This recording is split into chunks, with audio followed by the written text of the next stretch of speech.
Okay, so here are the 4 practice problems that we did on the board before you guys all had to take off to go to freshman forum.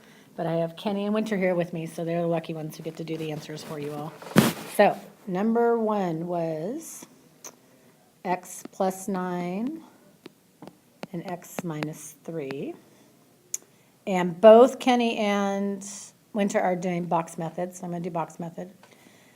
And let's see, so Wynter, you should have a 2 by 2 box, right? Because you have 2 terms and 2 terms. What do you want to put across the top? The x and 9. X plus 9. And what goes down the side? The x and negative 3. Good. So what goes in this first box right here? I put x to the second. That would be correct. X to the second. Yeah.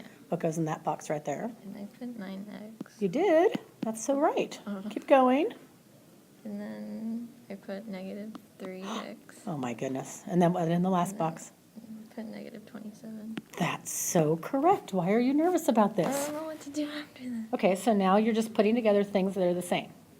So is there any other x squared term besides this one? No. Nope. So you're just going to write down x squared. And then how many x's do you have altogether? Because you've got an x term here, an x pile, right? Yeah. And an x, that needs to go in the x pile also. So how many do you have in this one? 9. How many do you have over here? Negative 3. When you combine 9 and negative 3, what do you get? Wouldn't it be negative 12? Or would it be 12? You have Wait, 9. We're adding, right? Uh-huh. Okay, so 12. Yeah, wouldn't it be 12?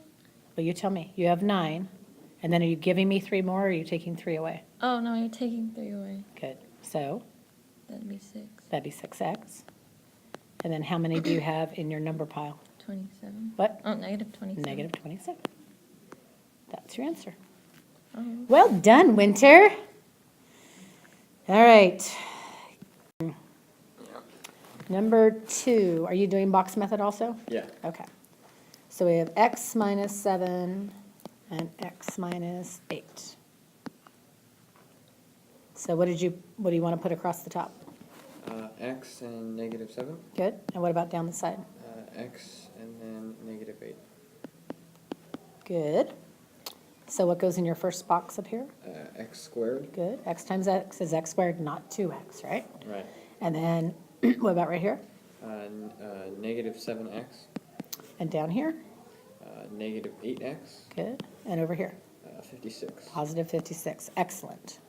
So now when we get that all put together, what different piles do you have? You have x squared. Mm-hmm. And?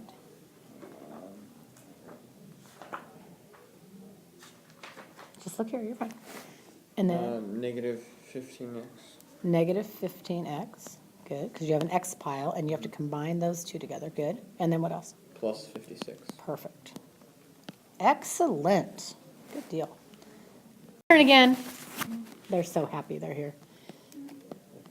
And let's see, we had 2x plus 7 and 3x plus 5. So this one, I'm going to do both vertical and box just because we do have some people in class who do vertical. So we'll do box first.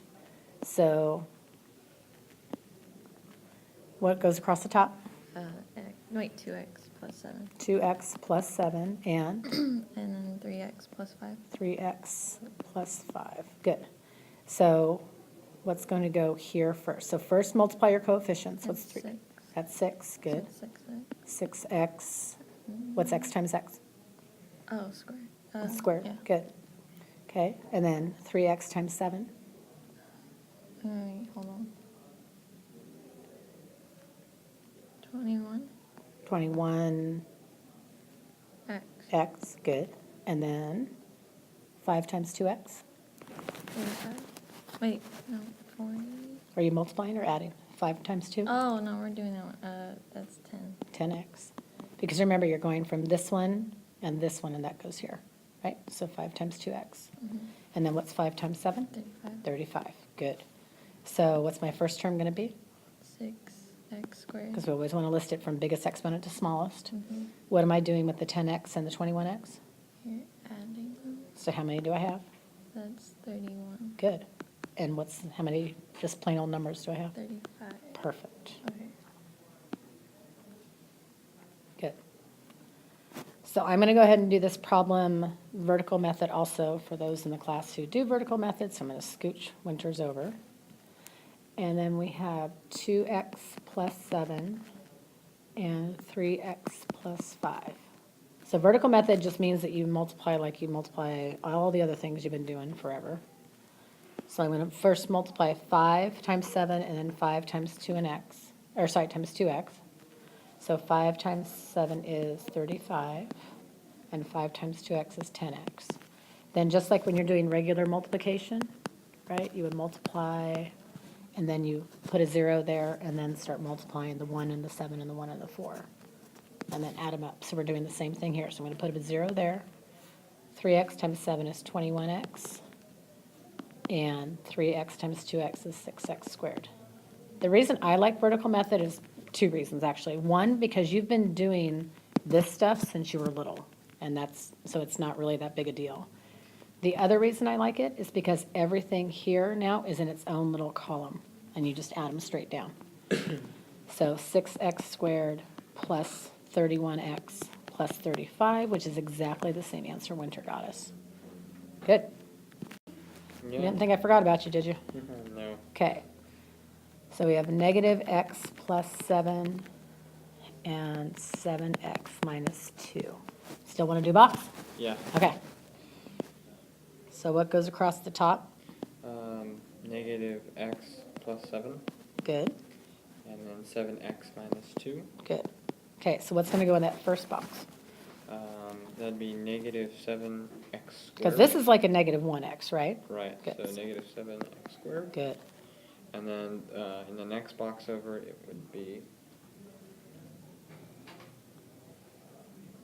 What's 7 times 7? 49. 49 times x. So 49x. Good. And then what about down here?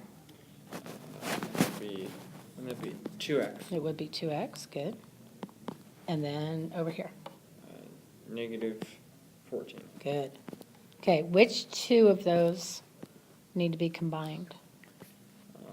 The 49x and the 2x. The 49x and the 2x. It's typically going to be the ones on the diagonal that have to combine with each other, most of the time. Okay, so now write your answer in standard form for me. Negative 7x squared plus 51x minus 14. Perfect. Okay, those were our 4 problems we did in class that are in the front of your Unit 7 section. Check and make sure you have your answers. Yep. And you need to complete 7-2 practice for homework. Is that right? Double checking, double checking, double checking. Yes.